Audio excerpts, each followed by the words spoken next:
If you've noticed that one shoulder tends to be higher than the other, which is something I've dealt with for the majority of my life, then I'm gonna explain and show you a really effective protocol to help address the root cause as to why one shoulder tends to be higher than the other. Now, this is something that vast majority of people deal with to at least some degree. However, majority of people tend to look at the shoulders in and of themselves. What is actually happening to the foundation? What actually supports the shoulders? So the main thing I want to bring your awareness to is our posture below, primarily the rib cage. Let's observe my posture, and let's say this is perfect posture. My shoulders are perfectly even in this scenario. If I were to shift my weight to one side, look what happens to the level of my shoulders. My right shoulder just dropped quite a bit compared to the left.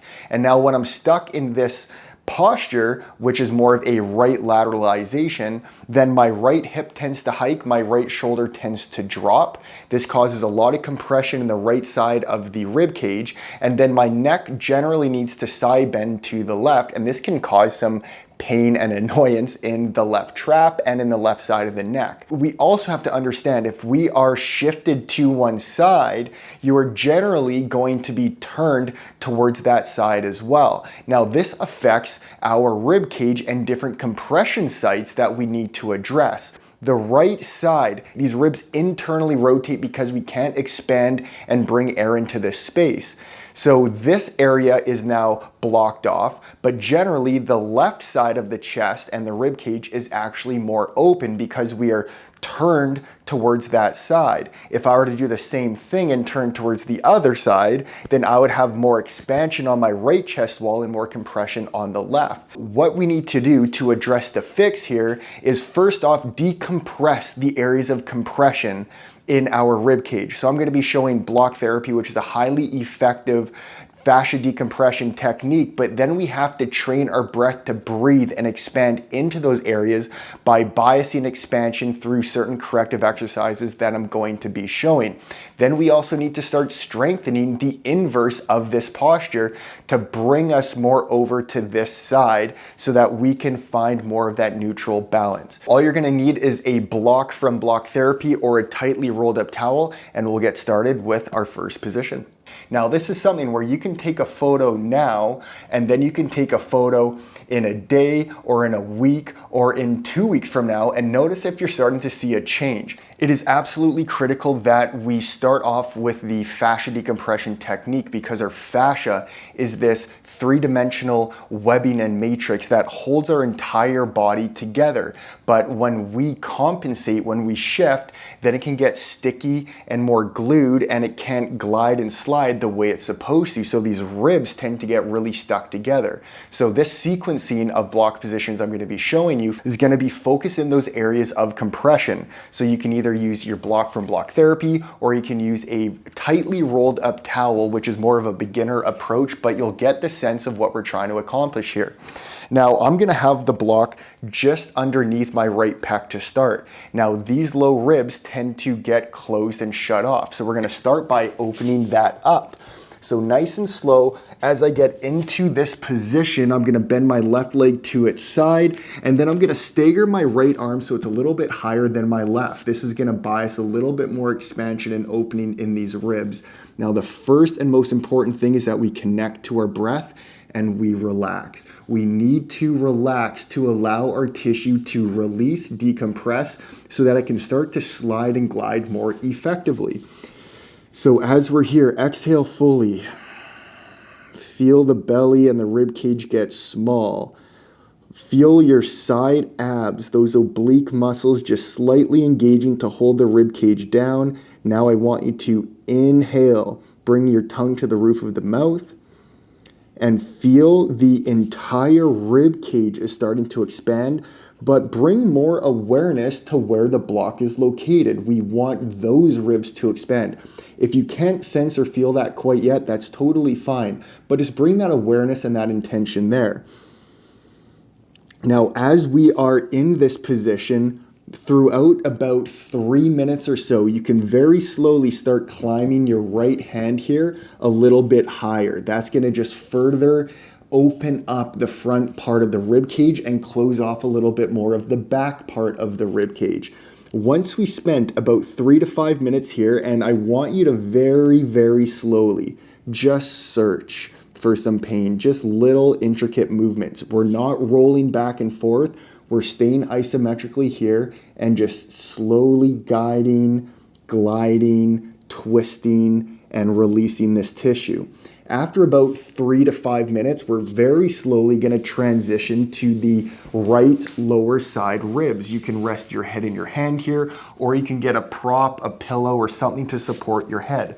I'm going to now bring my right arm out in front of me.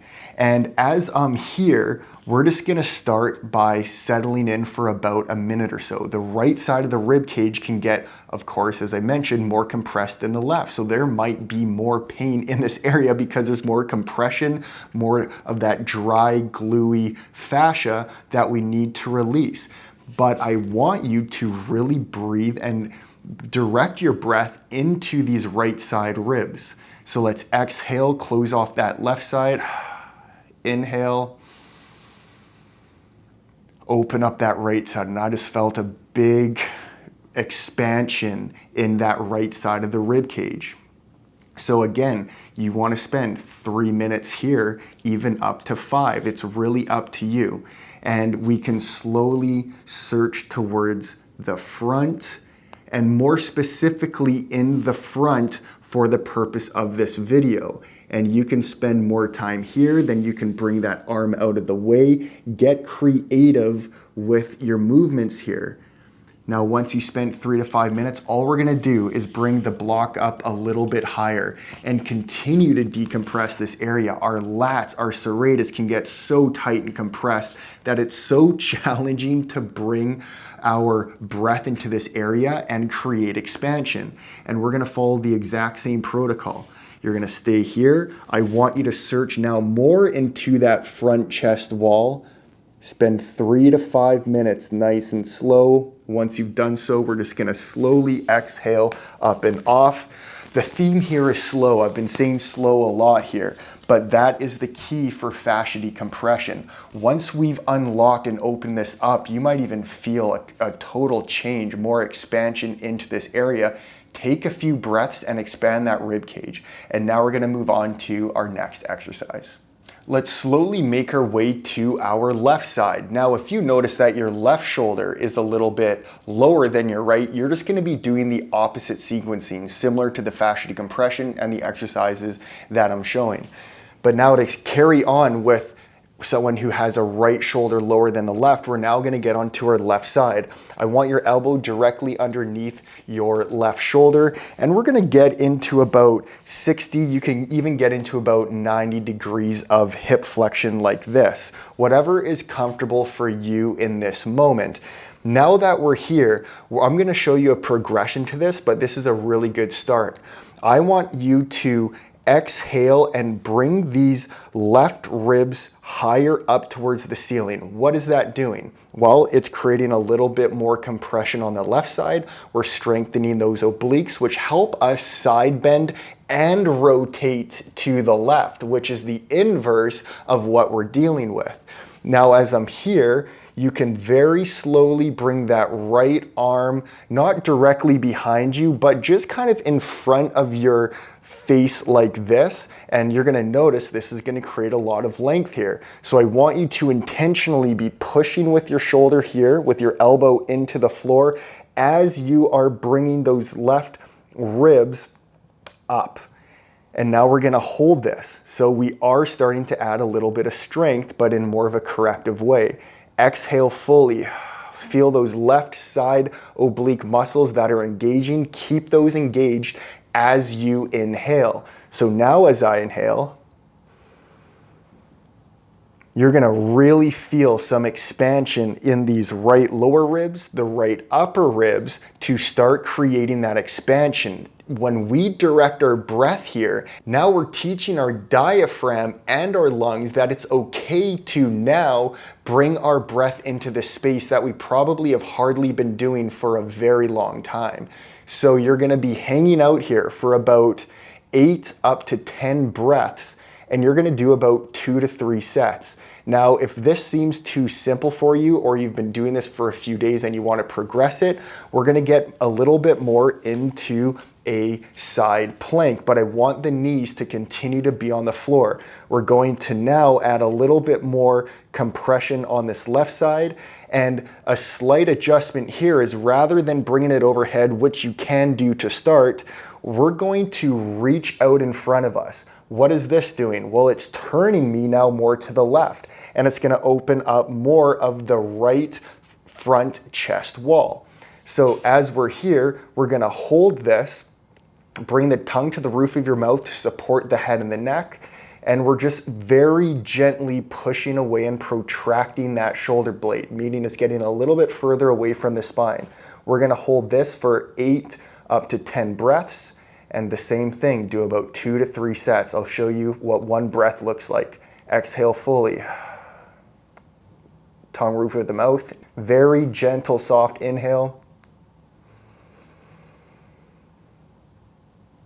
And I'm really feeling that side starting to open up. The more you rotate, the more challenging it's going to be, so don't over rotate, especially if this is your first time doing it. Now that wraps up this exercise. I encourage you to go and look in the mirror now. See if you've noticed a change with the level of your shoulders. And we haven't even really touched the shoulders, really just the foundation of where the shoulders rest on top of. You're gonna start to rotate a little bit more effectively. You might feel a little bit more at ease. You might feel even calmer. Now, of course, you can perform shoulder stability exercises, whether that is working and focusing on upward rotation of your scapula, protraction, slight retraction. That is something that you can play around with to build on top. But for the purpose of this video, I really wanted to address the foundation, because if we don't address the foundation, we're never gonna make a true long-lasting fix. So if you enjoyed this video, give it a thumbs up. If you have any questions or comments, leave them in the comment section below, and I'll see you in the next video.